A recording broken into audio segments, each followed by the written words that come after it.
Hi friends, आप सभी को मेरा नमस्कार। विजेता जीएस रिसर्च सेंटर बिहार में आप सभी का स्वागत है। आज से पूर्व के वीडियो में हम लोगों ने नागरिकता के बारे में ही जाना था, जिसका पहला पार्ट मैंने बताया था, उसको मैंने बताया था कि दूसरे पार्ट में भी पढ़ना है। तो आज हम नागरिकता का सेकेंड पार्ट पढ़ेंगे।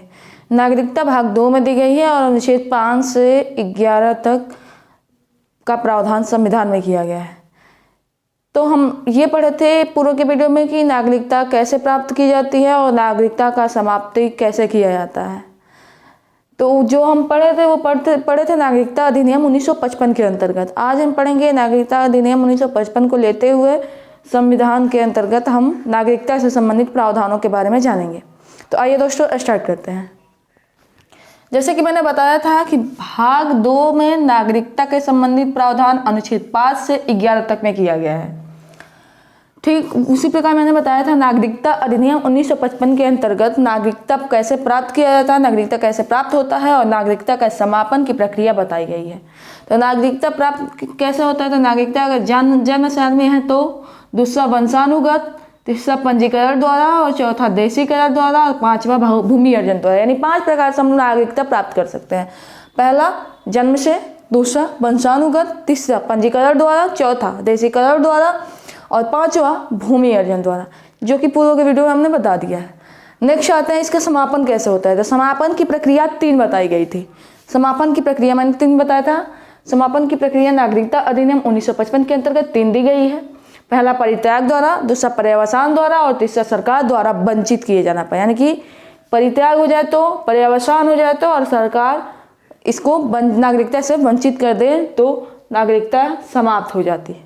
अब हम संविधान के अंतर्गत दिए गए प्रावधानों को पढ़ेंगे। तो पहला हम पढ़ेंगे अनुच्छेद 5। जैसे कि मैंने बताया नागरिकता अनुच्छेद 5 से 11 तक में दी गई है। इसमें था कैसे प्राप्त करें और कैसे समाप्त किया जा सकता है नागरिकता अधिनियम 1955 के अंतर्गत। जबकि हमको संविधान के अंतर्गत पढ़ना है कि नागरिक कौन हो सकता है, नागरिक कौन है, नागरिकता किसे प्राप्त है। तो अनुच्छेद 5 के अंतर्गत स्टार्ट करते हैं। अनुच्छेद 5, भारतीय संविधान का अनुच्छेद 5। इस संविधान के प्रारंभ पर प्रत्येक व्यक्ति जिसका भारत के राज्य क्षेत्र में जन्मा था, यानी कि जो इस संविधान के प्रारंभ पर प्रत्येक व्यक्ति जिसका जन्म भारत के राज्य क्षेत्र के अंतर्गत हुआ है उसे भारत का नागरिक समझा जाएगा। यानी कि ये हो गया जन्म से, यानी कि संविधान के प्रारंभ में प्रत्येक व्यक्ति जिसका भारत के राज्य क्षेत्र के अंतर्गत जन्मा था, यानी कि संविधान प्रारंभ होने से पूर्व और संविधान के प्रारंभ में जो भारत में, यानी जहाँ तक भारत का राज्य क्षेत्र है, जहाँ तक भारत का विस्तार है, अगर उसके अंतर्गत किसी व्यक्ति ने जन्म लिया था तो उसे भारत का नागरिक समझा जाएगा। नेक्स्ट पॉइंट, जिसके माता पिता में से कोई भी एक या दोनों जिसका जन्म भारत में हुआ था, या माता पिता दोनों भारत में जन्म लिए हों, या उन दोनों में से कोई भी एक भारत का नागरिक हो, यानी कि भारत में जन्मा हो, भारत के राज्य क्षेत्र के अंतर्गत। नेक्स्ट आते हैं तीसरा, संविधान के प्रारंभ से पहले कम से कम 5 वर्ष तक भारत के राज्य क्षेत्र में मामूली तौर से निवासी रहा है।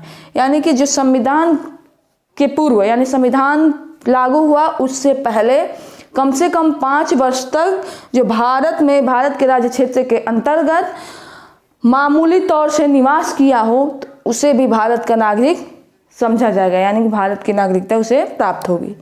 नेक्स्ट आते हैं अनुच्छेद 6। अनुच्छेद 6 के अंतर्गत पाकिस्तान से भारत को प्रव्रजन करने वाले व्यक्तियों को भारत का नागरिक समझा जाएगा। यानी कि जो पाकिस्तान से भारत में आए हैं उन्हें भारत का नागरिक समझा जाएगा, किंतु उसके लिए एक शर्त है। शर्त यह है कि जो 19 जुलाई 1948 से पहले भारत में प्रव्रजन किया हो उसे हम भारत का नागरिक समझेंगे। अनुच्छेद 6 के अंतर्गत कहा जा रहा है कि जो पाकिस्तान से भारत में प्रव्रजन के लिए, पाकिस्तान से भारत को प्रव्रजन करने वाले व्यक्तियों को भारत का नागरिक कहा गया। यानी कि पाकिस्तान से जो भारत में आए और कब आए, तो 19 जुलाई 1948 से पहले अगर वो भारत में आ गए हैं तो उन्हें भारत का नागरिक समझा जाएगा। यानी कि पाकिस्तान से जो प्रव्रजन किए, पाकिस्तान से 19 जुलाई 1948 से पहले भारत में आकर प्रव्रजन किए उन व्यक्ति को भारत का नागरिक समझा जाएगा। नेक्स्ट आते हैं अनुच्छेद 7। अनुच्छेद 7 ये कहता है कि पाकिस्तान को प्रव्रजन करने वाले कुछ व्यक्तियों को भारत का नागरिक समझा जाएगा। यानी कि पाकिस्तान में जो भारत से पाकिस्तान में प्रव्रजन करते हैं उन्हें भी भारत का नागरिक समझा जाएगा। उसके लिए भी एक शर्त है। उसके लिए क्या शर्त है? तो उसके लिए भी यही शर्त है कि जो 19 जुलाई 1948 के पश्चात भारत सरकार से अनुज्ञा प्राप्त किया हो। यानी कि अनुच्छेद 6 में क्या था? जो पाकिस्तान से भारत आ रहा है, जो 19 जुलाई 1948 के पहले आकर भारत में प्रव्रजन किया, उसे अनुच्छेद 6 के अंतर्गत नागरिक समझा जाएगा उस व्यक्ति को। अनुच्छेद 7 में ये कहा जा रहा है कि जो भारत में हैं वो अगर पाकिस्तान को प्रव्रजन किए हैं 19 जुलाई 1948 के बाद और भारत सरकार से अनुमति लिए हैं, उन्हें हम अनुच्छेद 7 के अंतर्गत भारत का नागरिक समझेंगे।